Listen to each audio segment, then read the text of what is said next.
Hey everybody, Peter Zeihan here, coming to you from Rocky Top in the Colorado Front Range foothills. Today we're going to talk about that sexiest of topics, Iran, and what everybody's all up in arms about. The news that came out over the last several days is that a number of American prisoners in Iran, all of them unjustly detained, have been released from prison, are now under house arrest pending their transfer back to the United States. In exchange, the Biden administration seems to be promising to free about $6 billion that are held in accounts abroad, primarily in South Korea, that were frozen under the Trump administration in order to lubricate the deal.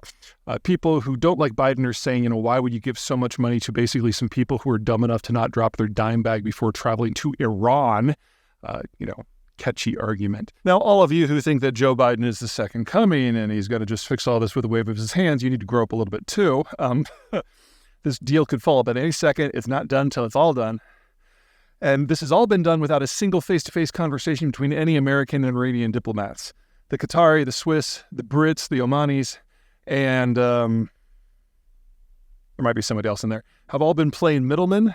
And American and Iranian diplomats have been within sight of each other, but not talking to each other directly. Hell, some of this is even through indirect text chains with these interlocutors in the middle of the text chain so that the Iranians and the Americans never have to talk about it directly. There's obviously congressional opposition within the Republican Party. There's obviously opposition within the more conservative elements of Iran. And remember that the equivalent of MAGA in the United States has existed in Iran for a very long time. And so this is not done until it's done, until the people are home, until the money is transferred, until the IAEA is in there, and on and on and on and on and on. But there is a lot more going on here. So first of all, let's start with the contours of the deal. And the key word is contours, because this is very much in motion. The Americans are fickle. The Iranians have long memories, and this could all still fall apart. But this is not simply about a bunch of minor drug offenders in a theocracy. This is about the broader relationship. So the deal, provisionally, requires the Iranians to stop transferring funds to a lot of their militias that are attacking Saudi Arabia in particular. That includes in Yemen, that includes in Syria, that includes forces that are attacking American forces and contractors in Syria and Iraq. Another part is they have to spin down some of their enriched uranium. So the Iranians have a couple hundred kilograms of highly enriched uranium, around 90%. Not quite enough to make a bomb, but getting pretty close. And they've had to spin that down to at least 60%, and they have provisionally done that for about a third to half of their stockpile already. They have to come back under IAEA inspections, and in exchange, the United States basically frees up their ability to sell crude abroad. So there's a lot more going on here. The people who are being freed from prison are something that is a personal priority for Biden, because one of these guys has been held since the Biden administration. And that's where we get into the personal connection with U.S. politics. Now, in the past, I've spoken a little bit about Secretary of State Anthony Blinken and National Security Advisor Jake Sullivan. Sullivan of the two is clearly the smarter one. Not that Blinken's an idiot or anything like that. Anyway, they're a capable pair, and they were the people who originally came up with the idea of cutting a deal with Iran back during the Obama administration. Back then, they were still working for Joe Biden when he was vice president. They came up with the idea. They presented it to Uncle Joe. Uncle Joe brought it to his boss, Barack Obama, and then Barack Obama's team ran with it, and are the ones who came up with the deal that at the end of the day was pretty crappy. So Blinken, and especially Sullivan, generated the idea. Obama's team is the one who wrecked it. And basically gave away the store, which is one of the many, many, many reasons why Congress ultimately rejected the deal and it fell apart. When these guys came back into the White House as servants of the president, they kind of dusted off the old plan. Let's start with the rationale.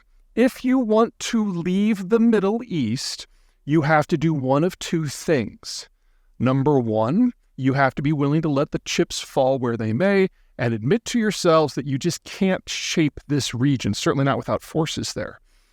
Option two, you set up one of the players to be your successor. And when the Obama administration was looking around, they were like, Turkey relations were not good enough, and their ability to project power into the Persian Gulf was limited. Israel, relatively hostile to all the powers, could never be the leader, much less the dominant force. Iran, that seemed to be kind of thrown out from the get-go.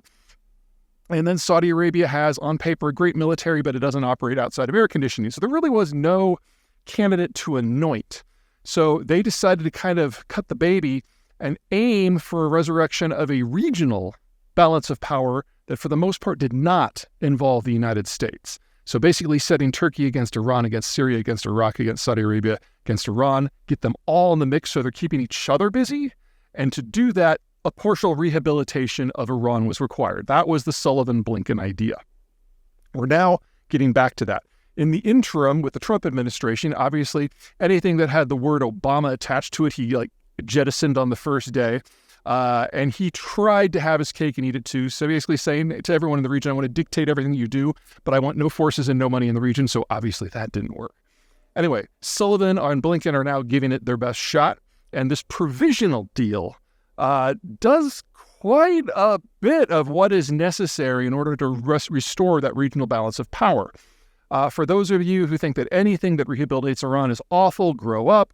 A few things to keep in mind. Number one, Benjamin Netanyahu, who's the prime minister of Israel, who has been prime minister of Israel like for my entire adult life, who has sabotaged many attempted deals by the Americans to kind of manage this region unless they specifically adhere to what he wants, has said that this is a deal that he can live with.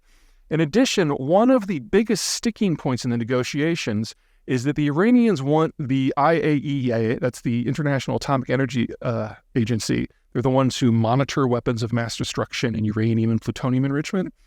They want the IAEA to certify that they're complying with inspections without allowing the IAEA to inspect anything. So, it might be the UN, but this is a UN agency that really does their work. And the Blinken Sullivan team, at least provisionally again, has gotten the Iranians to allow inspections, and that's how we know that their highly enriched uranium isn't so highly enriched anymore. Third, one of the fun things with negotiations is whether or not you really want it or not, and what you're willing to give. And once the Ukraine invasion started, obviously American foreign policy got shifted very heavily to the former Soviet Union, as opposed to looking at the Middle East, not just out of an interest issue, but out of a national security issue. Something in the air today. Anywho, there was a happy explosion of circumstances that pushed this quasi-deal forward. As part of the sanctions on Iran, Russian Urals crude can only trade up to about a $60 price cap. And if you go above $60, then you can't use any financing, any tanker registered in any G7 or European state, nor can you access financing and especially insurance for your shipping. So you basically have to use a shadow fleet of decrepit tankers that the Russians and the Chinese have managed to kind of sneak into the system. It's a much higher expense, and it means you can only sell to certain countries. So Russian Urals crude is traditionally, and it varies day by day, week by week, month by month, selling about a $30 discount to equivalent crude grades. Well, one of those equivalent crude grades is the crude that Iran exports. And between sanctions from every American administration for the last 30 years, the Iranians have had a hard time getting the technology that's necessary to keep their oil flowing. And so their exports, instead of being the 4 million that they should be, has really never topped 2 million in the last few years and has more traditionally been closer to 1. Well, with all this Russian stuff being dumped on the market, especially on the Far Eastern market, that's the market Iran normally serves. So they have found themselves kind of caught in the Russian sanctions regime. And so they are broke. And all of a sudden, the Blinken-Sullivan team comes on with dangling a $6 billion carrot. All you have to do is talk to the UN, get rid of some of your nuclear stuff, let our misdemeanor drug offenders go home. It's a reasonable deal. Now, this can all fall apart tomorrow. Hell, this might fall apart while I am recording this. But with that said, we are looking at, from the American point of view, the most productive stage in American-Iranian relations since the 1970s. And all it costs us is $6 billion of someone else's money. I'm going to call that a win. All right, take care.